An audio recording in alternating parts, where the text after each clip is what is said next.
തൈറോയിഡിലെ cancer നമ്മുടെ നാട്ടിൽ വളരെ കോമൺ ആണ്. വളരെ കേരളത്തിൽ അതിൻ്റെ ഇൻസിഡൻസ് വളരെ ഹൈ ആണ്. ഈ ക്യാൻസർ എന്ന് പറയുന്നത് പല സ്റ്റേജിലാവാം. പക്ഷേ നമ്മൾ കാണുന്ന പേഷ്യൻറ്റിനോട് പറയുന്ന ഒരു ഇമ്പോർട്ടൻ്റ് കാര്യം ഇതിനെ മാറ്റിയെടുക്കാവുന്ന ഒരു സൂക്കേടാണ്.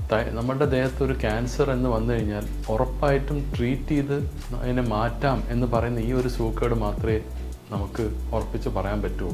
ഈ സൂക്കേടിനെ കണ്ടെത്തണം, നേരത്തെ പരിശോധന ചെയ്ത് അതിനെ സ്ഥിരീകരിക്കണം എന്ന് കഴിഞ്ഞാൽ ഇതിൻ്റെ ട്രീറ്റ്മെൻറ്റ് വളരെ എളുപ്പമാണ്. ഇപ്പോൾ തൈറോയിഡിൻ്റെ ക്യാൻസർ ഏർലി സ്റ്റേജസിലാണെങ്കിൽ തൈറോയിഡിനെ നമ്മൾ എടുത്തു മാറ്റാം, നീക്കം ചെയ്യാമെന്ന് മാത്രമേ ഉള്ളൂ. ആൻഡ് ആ റിപ്പോർട്ട് വന്നു കഴിഞ്ഞിട്ട് റേഡിയോ അയഡിൻ എന്നൊരു മരുന്നും കൂടി സജസ്റ്റ് ചെയ്യുന്നുണ്ട്. അപ്പോൾ ഈ റേഡിയോ അയഡിൻ ദേഹത്ത് ബാക്കി എന്തെങ്കിലും തൈറോയിഡ് അംശം ഉണ്ടെങ്കിലും അതിനെ കരിച്ച് നീക്കിക്കളയും. So we can have a cure. അപ്പോൾ തൈറോയിഡിൻ്റെ ലേറ്റ് സ്റ്റേജസിൽ പോലും അതിൻ്റെ പ്രോപ്പർ ഓപ്പറേഷൻ എന്ന് പറഞ്ഞാൽ തൈറോയിഡിൻ്റെ കൂടെ ചിലപ്പോൾ കഴള വീർത്തിരിക്കുന്നുണ്ട്. ഇതിനൊരു നെക്ക് ഡിസെക്ഷൻ എന്ന് പറയും. തൈറോയിഡും നെക്ക് ഡിസെക്ഷനും ഒക്കെ കഴിഞ്ഞ് ഈ പറഞ്ഞ റേഡിയോ അയഡിൻ കൊടുത്തു കഴിഞ്ഞാൽ ഇതിനെ ഒരു ക്യൂർ ചെയ്യാനുള്ള നമുക്കൊരു ചാൻസ് ഉണ്ട്. അപ്പോൾ തൈറോയിഡിൻ്റെ ക്യാൻസർ രണ്ട് രീതിയിലാവാം. വളരെ അഗ്രസീവായിട്ടുള്ള വേരിയൻറ്റും ആവാം, വളരെ സോഫ്റ്റ് ആയിട്ടുള്ള ഒരു വേരിയൻറ്റും ആവാം. അപ്പോൾ അഗ്രസീവ് വേരിയൻറ്റ്സ് വളരെ റെയർ ആണ്. പക്ഷേ ഇഫ് ഇറ്റ് കംസ് അതിൻ്റെ അനാപ്ലാസ്റ്റിക് കാർസിനോമ എന്ന് പറഞ്ഞൊരു വേരിയൻറ്റ്, അതിന് ട്രീറ്റ്മെൻറ്റ് ഇല്ല.